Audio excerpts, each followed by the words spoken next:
So hello everyone. आज हम discuss करने वाले हैं रसायन विज्ञान, जो कि काफ़ी इंपॉर्टेंट है आपके एग्जाम पॉइंट ऑफ व्यू से। यहाँ पर बहुत ही इंपॉर्टेंट और इंटरेस्टिंग मल्टीपल चॉइस क्वेश्चन हम डिस्कस करने वाले हैं विथ डायग्राम। डायग्राम के साथ इनको समझने की कोशिश हम करेंगे। पहला क्वेश्चन है, और ये जो क्वेश्चन है ये डायरेक्ट आपको एग्जाम में देखने को भी मिल जाएंगे। ऊर्जा के निम्न रूपों में से कौन सा एक अपघटन प्रकार की रासायनिक अभिक्रिया लाने में मदद नहीं कर सकता। देखो विद्यार्थियों, यहाँ पर पूछा गया है रासायनिक अभिक्रिया लाने में मदद नहीं कर सकता, यानी कि आपको पता होना चाहिए कि कौन कौन सा मदद कर सकता है रासायनिक अभिक्रिया लाने में।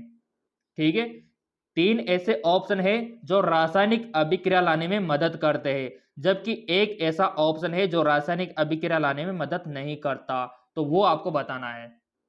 ऑप्शन है heat energy, mechanical energy, light energy और इलेक्ट्रिकल एनर्जी। बताइए, बहुत ही आसान क्वेश्चन है। तो इसका राइट ऑप्शन हो जाएगा आपका मैकेनिकल एनर्जी, यांत्रिक ऊर्जा। क्योंकि ये जो ऊर्जा है रासायनिक अभिक्रिया लाने में कभी मदद नहीं करती, क्योंकि ये तो यांत्रिक तरीकों से प्रोड्यूस की जाती है, जैसे किसी को घुमाकर यांत्रिक ऊर्जा प्रोवाइड करवाना। जबकि हीट हो गया और प्रकाश हो गई और विद्युत हो गई, इनको तो रासायनिक अभिक्रिया लाने में मदद कर सकता है। चलो डायग्राम से भी समझ लेते हैं।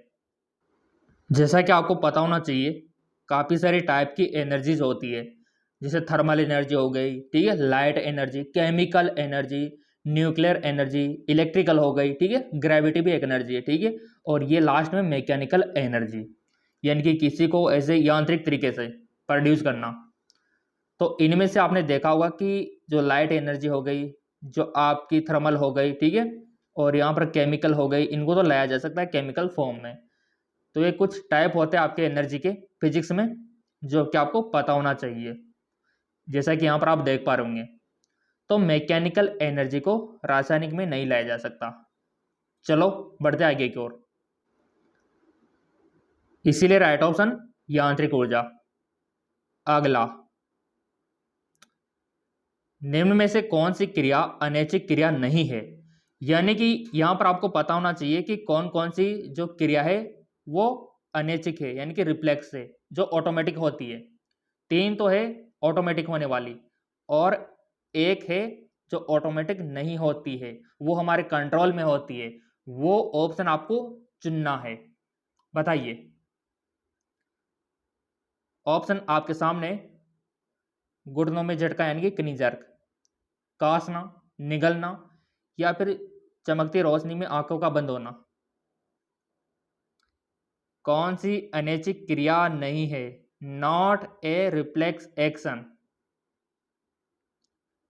तो देखो विद्यार्थियों, पहले तो तीन हमको याद होना चाहिए कि कौन कौन सी रिफ्लेक्शन एक्शन है। तो यहाँ पर पहला ऑप्शन है कि कनिजरक, यानी कि घुटनों में झटका, यानी कि जैसे आप टेबल पर पैर लटका कर बैठे हो, अगर आपके जो यहाँ पर कनी होता है, ठीक है, यहाँ पर जो घुटना होता है, इस पर कोई चोट मारे तो आपका पैर मूवमेंट करेगा, ऑटोमेटिक करेगा, ऑटोमेटिक। प्रयोग करके देख लेना, इसका डायग्राम भी दिखाऊंगा मैं आपको। तो ये भी ऑटोमेटिक होने वाली क्रिया है, यानी कि अनैच्छिक क्रिया है। अब कासना, देखो काशी तो आपको पता है ऑटोमेटिक ही होती है काशी। जब आपको काशी होती है तो हमारे कंट्रोल में नहीं होता कि हम रोक सके, वो होती रहती है। तो ये भी क्या है? अनैच्छिक क्रिया है, ठीक है। और यहाँ पर देखो निगलना, ये तो हमारे कंट्रोल में होता है। किसी भी चीज़ को निगलना हमारे कंट्रोल में होता है। जैसे चिगम हम खाते हैं तो उसको हम निगलते नहीं है, क्योंकि वो हमारे कंट्रोल में है, ठीक है। तो ये इसको छोड़ दो अभी आप।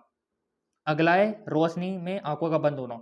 जैसे मान लो कोई भी ब्लास्ट हो गया, काफ़ी सारी रोशनी हो गई, तो वहाँ आंखें ऑटोमेटिक क्या हो जाती है? बंद हो जाती है, ऑटोमेटिक। जैसे मान लो कोई भी बिजली कड़कती है तो काफ़ी सारा उजाला होता है, तो हमारी आंखें बंद हो जाती है, तो वो भी क्या है? ऑटोमेटिक। तो ये भी हमारे कंट्रोल में नहीं है, ऑटोमेटिक ही बंद हो जाती है।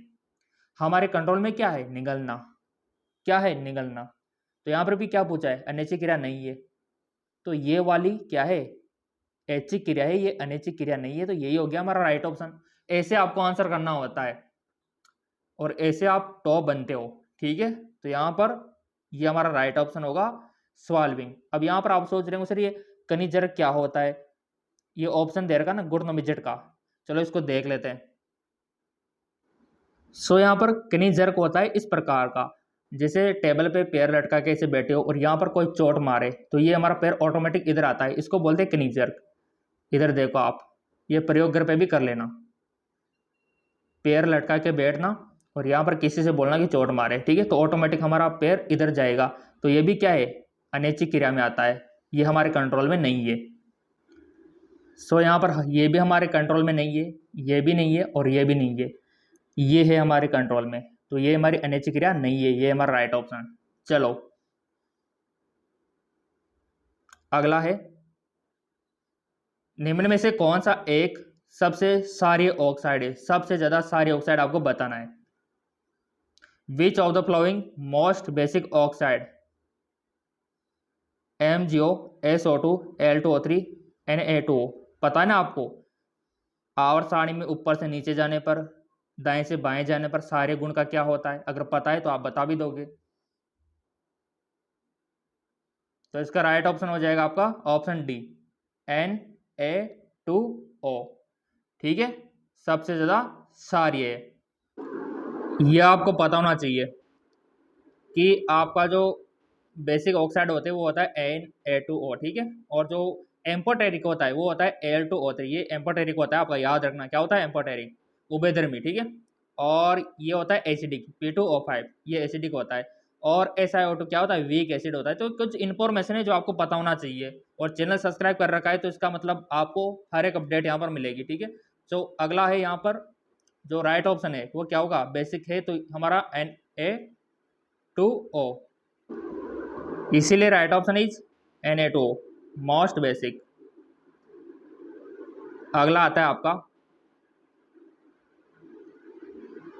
आवर्त सारणी के निम्न समूह में से कौन सा तत्व ऐसे संबंधित होगा जिसकी द्रव्यमान संख्या आपको 27 दे रखी है, और इसका प्रोटॉन है ना 14 प्रोटॉन, न्यूट्रॉन है इसमें, प्रोटॉन नहीं दे रखा है इसमें, और प्रोटॉन तो आपको निकालना आना चाहिए। द्रव्यमान संख्या दे रखी है, केंद्रक में न्यूट्रॉन संख्या दे रखी है। अब आपको समूह बताना है कि कौन से समूह में आएगा ये। बहुत ही आसान है, देखो बहुत ही आसान।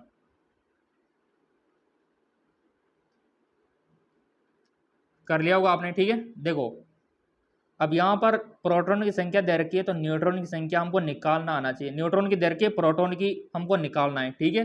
तो कैसे निकालोगे, बहुत सिंपल, द्रव्यमान संख्या में से निकाल दो न्यूट्रॉन की संख्या को, आ जाएगी प्रोटॉन की संख्या। कितनी आई यहाँ पर, 13 आ गई प्रोटॉन की संख्या। और ये कौन सा समूह में आ गया, 13वें में। तो कितना आसान है देख लो, राइट ऑप्शन इज, ठीक है। क्योंकि अगर हमको द्रव्यमान संख्या दे रखी है, न्यूट्रॉन की संख्या दे रखी है, तो हम प्रोटॉन की संख्या निकाल सकते हैं।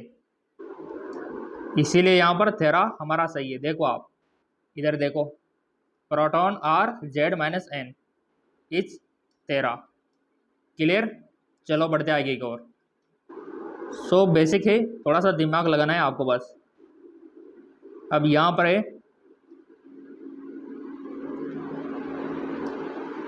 निम्न अभिक्रिया में कौन सी संयुक्त अभिक्रिया का एक उदाहरण नहीं है। इधर देखो नहीं है बताना है आपको, यानी कि आपको पता होना चाहिए कि कौन कौन सी अभिक्रियाएं संयुक्त अभिक्रिया है। तो मैं बताना चाहूंगा आपको, ये भी संयुक्त अभिक्रिया है क्योंकि इसमें भी ऐड हो रहा है, इसमें भी कॉम्बिनेशन हो रहा है, इसमें भी कॉम्बिनेशन हो रहा है, इसमें भी कॉम्बिनेशन हो रहा है, बट इसमें कॉम्बिनेशन नहीं हो रहा क्योंकि CO2 तो एक गैस है, ठीक है। और गैस COH के साथ कैसे, ये है आपका COH घोल, ठीक है। तो ये आपका संयुक्त अभिक्रिया का उदाहरण नहीं है, यानी कि ऑप्शन डी देख लो आप। अगला, कार्बन तत्व के कौन से समस्थानिक का स्थान आधुनिक आवर्त सारणी में है। तो बहुत आसान है, जो आधुनिक आवर्त सारणी है उसमें नीचे तो हम क्या लिखते हैं, कोई भी तत्व हो गया जैसे मान लो X, तो नीचे तो हम क्या लिखते हैं, परमाणु संख्या, ऊपर द्रव्यमान संख्या। तो समझ गए आप, यानी कि कार्बन में परमाणु संख्या लिखो, ऊपर द्रव्यमान संख्या लिखो, ठीक है। ये दे रखा है आपके 4वें में। तो right option is C6, 6C और 12, ये वाला। कितने अच्छे अच्छे क्वेश्चन है। और ये तो आउट ऑफ सिलेबस, इसको तो छोड़ सकते हो आप। अगला है, निम्न में से कौन सा एक क्षार है और एल्काइड नहीं है, यानी कि वो क्षार तो है बट एल्काइड नहीं है। बताओ, क्षार तो है बट एल्काइड नहीं है। तो मैंने आपको डायग्राम दिखाया था जब एमकेएस एकेडमी पर, अगर आपने क्लास ली होगी, ठीक है, और उसमें दो तत्व ऐसे थे जो क्षार थे बट वो एल्काइड नहीं थे, और दो ऐसे तत्व थे जो एल्काइड तो थे बट वो क्षार नहीं थे। तो एक बार और दिखा देता हूँ डायग्राम को। ये डायग्राम आपको याद रखना होगा और यहाँ से 4 क्वेश्चन बन सकते हैं, ठीक है। तो यहाँ पर ये वाले तो है आपके क्षार बट ये एल्काइड नहीं है, ठीक है, याद रखना। और ये है आपके एल्काइड बट ये क्षार नहीं है, उल्टा एक दूसरे का। तो हमसे पूछा गया है कि क्षार, तो क्षार तो दो ही दे रखे, एक तो कॉपर का ऑक्साइड और एक जिंक का ऑक्साइड। ये क्षार है बट ये एल्काइड नहीं है। इधर देखो आप, ये एल्काइड नहीं है। एल्काइड कौन है? NaOH और KOH। और हमसे क्वेश्चन में पूछा गया है कि कौन सा क्षार है, तो दो ही है, एक तो कॉपर के ऑक्साइड और एक जिंक के ऑक्साइड। तो दोनों में से ही आंसर होगा हमारा। तो देखते ऑप्शन में क्या क्या दे रखा है। तो अभी डायग्राम मैंने आपको दिखाया, वहाँ पर आपने क्या सीखा कि कॉपर के ऑक्साइड और जिंक के ऑक्साइड ये दो ही ऐसे हैं जो एक क्षार है और एल्काइड नहीं है। तो देखो कहाँ पर दे रखा है जिंक का ऑक्साइड, ये दे रखा तीसरे वाले में। तो बस यही हमारा क्या है, क्षार है और एक एल्काइड नहीं है। तो राइट ऑप्शन भी तो यही है।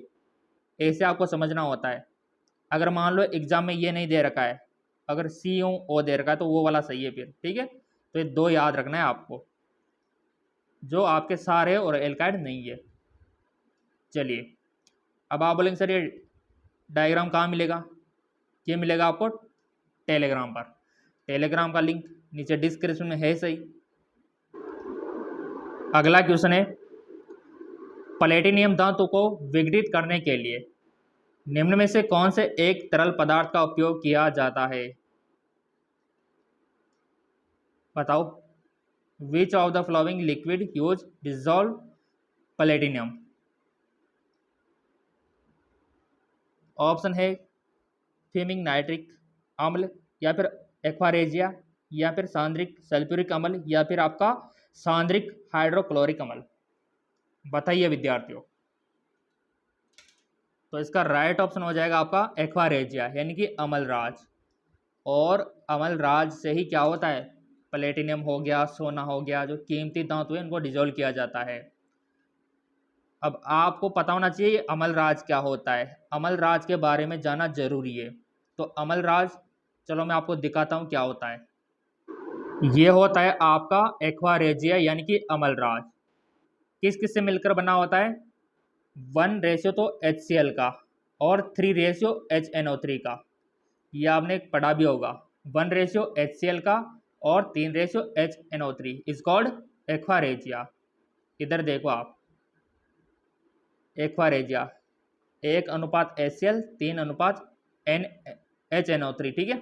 अब इधर भी देखो, यानी कि जहाँ पर आप 100 ml HNO3 लेते हो तो इसका 3 गुना आपको HCl लेना होगा, उनको मिलाना होगा, ये आपका एक्वारेजिया हो जाता है 1:3। तो 100 ml इधर ये हो गया, 300 ml आपका HCl हो गया।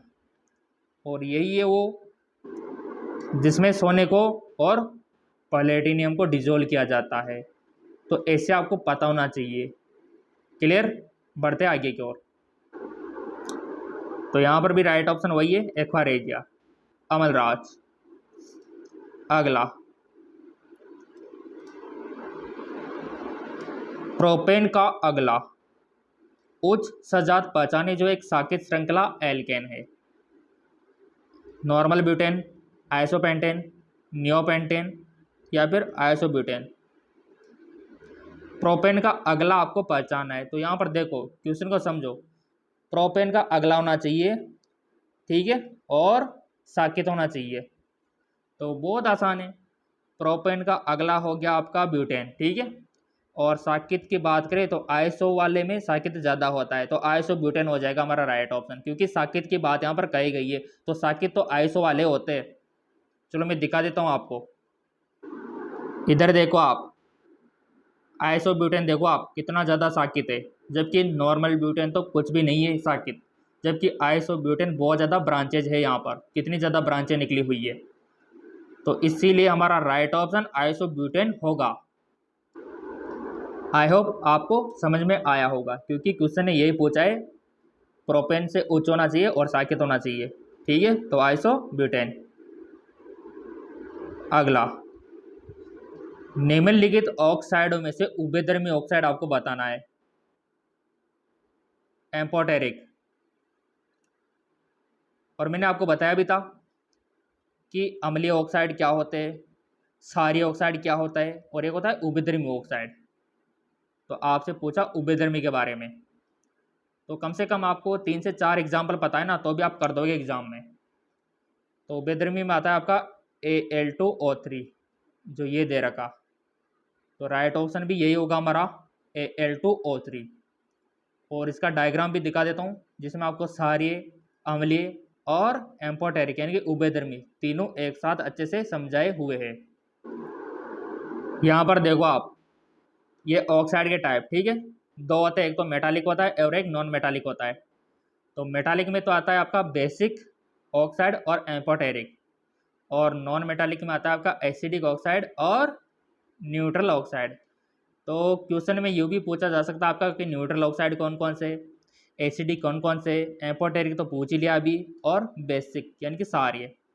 तो बेसिक में आता है आपका CO हो गया, Na2 हो गया, और एम्फोटेरिक में आता है आपका Ga2O Al2O3, और एसिडिक में आता है आपका SO2 CO2, और न्यूट्रल में क्या आएगा NOCO। तो ये आपको पता होना चाहिए, एग्जाम में कहीं से भी क्वेश्चन बन सकता है।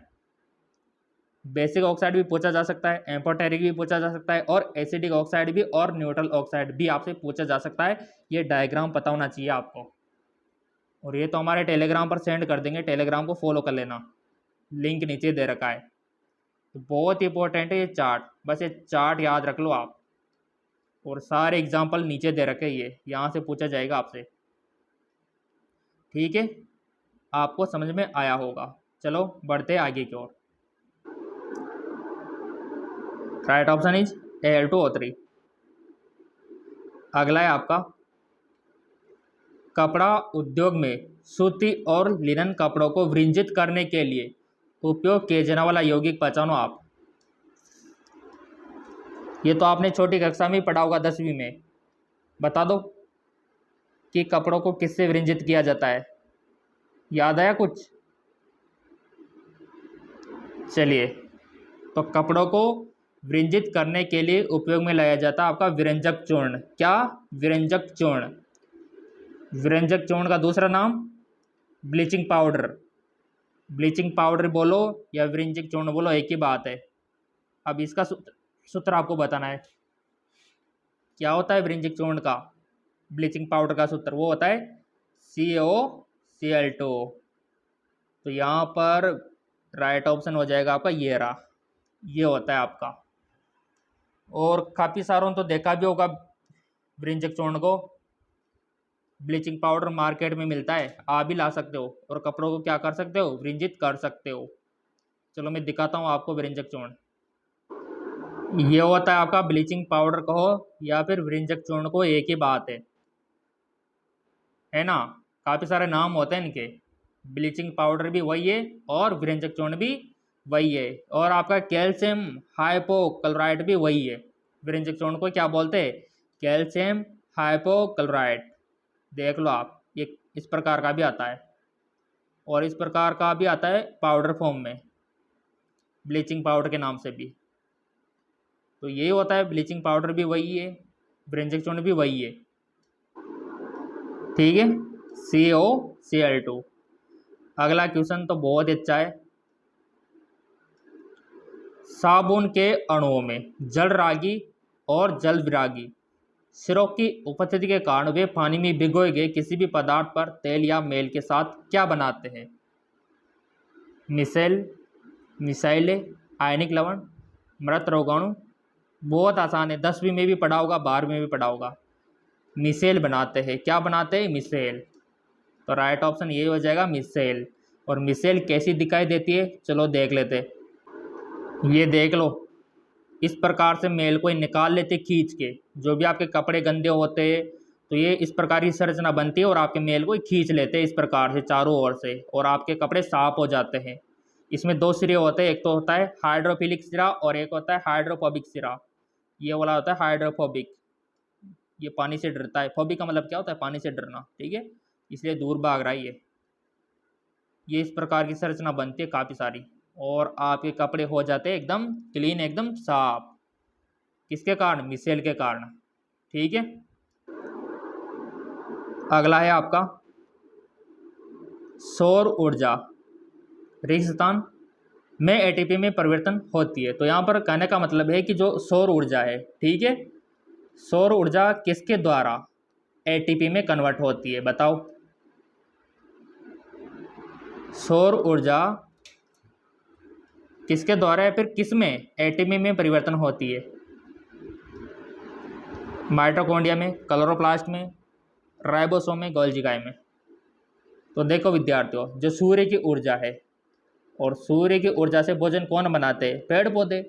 तो पेड़ पौधे बनाएंगे ना, तो यहाँ पर एक पत्तिका होना जरूरी है, और पत्ती में क्या रहता है? क्लोरोप्लास्ट। और क्लोरोप्लास्ट तो समझ गए होंगे आप, क्लोरोप्लास्ट का नाम आता है कि ऑप्शन भी तो ये दे रखा है क्लोरोप्लास्ट। तो इसका मैं डायग्राम भी दिखा देता हूँ आपको।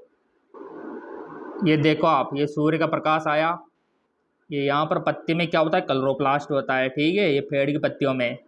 और यूज क्या हो रहा है इधर? H2O CO2 यूज हो गया, O2 निकल गई, और नीचे देखो ATP बन गया आपका।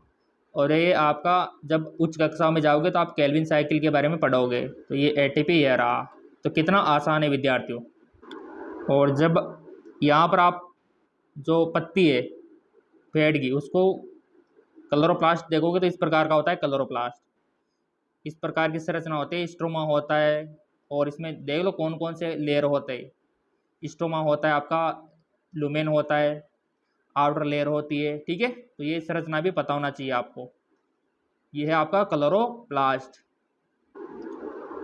तो इसीलिए राइट ऑप्शन क्या होगा? क्लोरोप्लास्ट। अब काफ़ी सारे विद्यार्थी क्या करते हैं, यहाँ पर एटीपी का नाम सुनते ही वो माइटोकॉन्ड्रिया को समझते हैं। बट माइटोकॉन्ड्रिया क्यों होगा? क्योंकि यहाँ पर सूर्य प्रकाश आ गया, तो फिर माइटोकॉन्ड्रिया का रोल इसमें नहीं होगा। क्योंकि हम तो क्या है, अंधेरे में भी हमारा तो पहचान हो जाता है, क्योंकि हमारे लिए प्रकाश जरूरी नहीं है भोजन करने के लिए, ठीक है, वो पेड़ों के लिए है। चलिए, यदि तत्व X की परमाणु संख्या 19 है तो इसका ऑक्साइड का सूत्र क्या होगा? बताओ। अब यहाँ पर पहले तो पता होना चाहिए कि 19वें नंबर पर आता क्या है। जिसकी परमाणु संख्या 19 है वो तत्व कौन सा है? वो है आपका पोटेशियम। पोटेशियम। और पोटेशियम को किससे लिखते हैं? कैसे? अब बताओ इसका ऑक्साइड का सूत्र क्या होगा? बहुत आसान। पोटेशियम ऑक्साइड का सूत्र कैसे लिखते हैं हम? K2O, ऐसे तो लिखते हैं। तो यहाँ पर कहाँ दे रखा है ये सिचुएशन? ये दे रखी है आपके K2O, ये दे रखी है आपके इधर ऑप्शन डी में X2O यानी कि K2O। कितना आसान है विद्यार्थियों। क्योंकि यहाँ पर पोटेशियम को कभी भी हम ये नहीं लिख सकते, ये वाला KO2 नहीं लिख सकते, और ना ही इसको KO लिख सकते, और ना ही यहाँ पर K2O2 लिख सकते, बस हम K2O लिख सकते हैं। तो ये वाला सही है, ठीक। चलिए अगला, यहाँ पर मस्तिष्क का सोचने वाला हिस्सा बताना है आपको, थिंकिंग पार्ट ऑफ ब्रेन। तो आपको पता है कि हमारे ब्रेन को 3 हिस्सों में बांटा गया है, hind brain, mid brain, fore brain. तो यहाँ पर कौन सा हिस्सा सोचने का काम करता है? जैसे अभी आप पढ़ाई कर रहे हो, सोच रहे हो कि एंट्रेंस एग्जाम देना है, हमको तैयारी करनी है, तो ये कौन से हिस्से से हो रहा है पॉसिबल? तो बहुत ही आसान है, मैंने आपको बताया भी था कि हर एक ब्रेन का जो हिस्सा है उनका अपना अपना एक फंक्शन होता है। तो जो सोचने समझने वाला हिस्सा होता है वो होता है फोर ब्रेन, ठीक है, फोर ब्रेन के अंतर्गत। तो ये दे रखा आपका फोर ब्रेन। अब इसको डायग्राम से भी समझ लेते हैं। देखो विद्यार्थियों, हमारा जो मस्तिष्क है इसको 3 भागों में बांटा गया है। ये जो ऊपर वाला है ये पूरा का हिस्सा क्या है? ये फोर ब्रेन में आता है, ठीक है। और ये वाला जो हिस्सा है, जैसे एक तो ये वाला फिर ये किधर ऐसे होता है, इसके बीच वाला इसको बोलते हैं मिड ब्रेन, ठीक है। और ये नीचे पीछे जो होता है इसको बोलते हैं हैंड ब्रेन। तो सोचने समझने की पूरी क्षमता हमारी यहाँ पर होती है ऊपर वाले फोर ब्रेन में। अब आप बोलेंगे सर ये हैंड ब्रेन क्या काम करता है? फिर ये हैंड ब्रेन यानी कि जो पश्च मस्तिष्क है, ये आपके अनैच्छिक क्रिया, अनैच्छिक जैसे कि सांस लेना, छोड़ना, हृदय का धड़कना, या फिर उल्टी हो गई, ये सब जो अनैच्छिक क्रियाएं होती है वो हैंड ब्रेन के अंदर में आती है। और मिड ब्रेन में होता है आपका हार्मोन से रिलेटेड फंक्शंस हो गए। तो ऐसे आपको फंक्शंस पता होना चाहिए। जैसा कि आप यहाँ पर भी देख सकते हो, ये इसके पार्ट देख लो आप, ये आपका पूरा का पूरा फोर ब्रेन, ये हैंड ब्रेन जिसको आप सेरेबेलम भी बोल सकते हो, और फोर ब्रेन को आप सेरेबेरम भी बोल सकते हो। तो ऐसे आपको नॉलेज होना जरूरी है। और आप यहाँ पर देख भी सकते हो हर एक ब्रेन का काम, फोर ब्रेन का देख लो आप। Sensory information, help with reasoning यानी कि पढ़ने में, प्रॉब्लम सॉल्व करने में, सोचने में, सारा फोर ब्रेन का काम दे रखा है। हैंड ब्रेन में क्या दे रखा है? ऑटोमेटिक कनेक्शन, ठीक है। जैसे पलकों का झपकना, सब ये कोऑर्डिनेशन हो गया, मूवमेंट हो गया, ठीक है। कोऑर्डिनेशन और मूवमेंट भी हैंड ब्रेन से होता है। जैसे कि हम किसी पे चलते हैं ना, साइकिल वगैरह पे, तो वो भी इसी से होता है, ठीक है। माइंड ब्रेन यानी कि मिड ब्रेन में क्या आएगा? रेगुलेट मूवमेंट प्रोसेस, सुनने की, देखने की क्रिया। तो ऐसे आपको पता होना चाहिए विद्यार्थियों। सो इसीलिए राइट ऑप्शन हो जाएगा फोर ब्रेन, क्योंकि ये सोचने का काम यही करता है। अगला जो क्वेश्चन है, वह हार्मोन जो फलों और सब्जियों में प्रचुर मात्रा में रहता है। फलों और बीजों में प्रचुर मात्रा में रहता है। फलों और बीजों में प्रचुर मात्रा में रहता है। बहुत ही अच्छा क्वेश्चन। वह हार्मोन है आपका, याद रखना, साइटोकाइनिन। कौन सा है? साइटोकाइनिन, याद रखना है आपको, साइटोकाइनिन। कौन सा हार्मोन है? साइटोकाइनिन। अगला, प्रकाश संश्लेषण का पहला चरण है, बता दो अब आप। प्रकाश संश्लेषण का पहला चरण कौन सा है बताओ? तो पहला चरण में आपका होगा क्लोरोफिल द्वारा प्रकाश ऊर्जा का अवशोषण। अभी मैंने आपको डायग्राम दिखाया था ना, क्लोरोफिल द्वारा प्रकाश ऊर्जा का अवशोषण होगा, उसके बाद ही अगली प्रोसेस होगी। पहला चरण यही है, कम से कम प्रकाश का अवशोषण होगा, फिर उसके बाद ही क्या होगी? अगली प्रोसेस। तो राइट ऑप्शन क्या होगा आपका? क्लोरोफिल द्वारा प्रकाश ऊर्जा का अवशोषण। जैसा कि यहाँ पर आपका प्रकाश है, यह आपका पत्ती है पेड़ की। अब पत्ती के अंदर क्या होता है देखो आप, ये होता है पत्ती के अंदर, ये प्रकाश का क्लोरोफिल ऑब्जर्वेशन करेगा, उसके बाद ही आगे की प्रोसेस हो पाएगी पत्ती में। तो ये इंपॉर्टेंट है आपके लिए, इधर देखो आप, ठीक है। तो इसीलिए हमारा आंसर क्या था? क्लोरोफिल। तो ऐसे डायग्राम के साथ वीडियो आपको मिलते रहेंगे। चैनल सब्सक्राइब कर रखा होगा, बेल आइकन पर प्रेस कर रखा होगा, और हाँ, टेलीग्राम को फॉलो अवश्य कर लेना, लिंक नीचे दे रखा है। और MKS एकेडमी ऐप को डाउनलोड कर लेना ताकि आपको PDF मिलता रहे।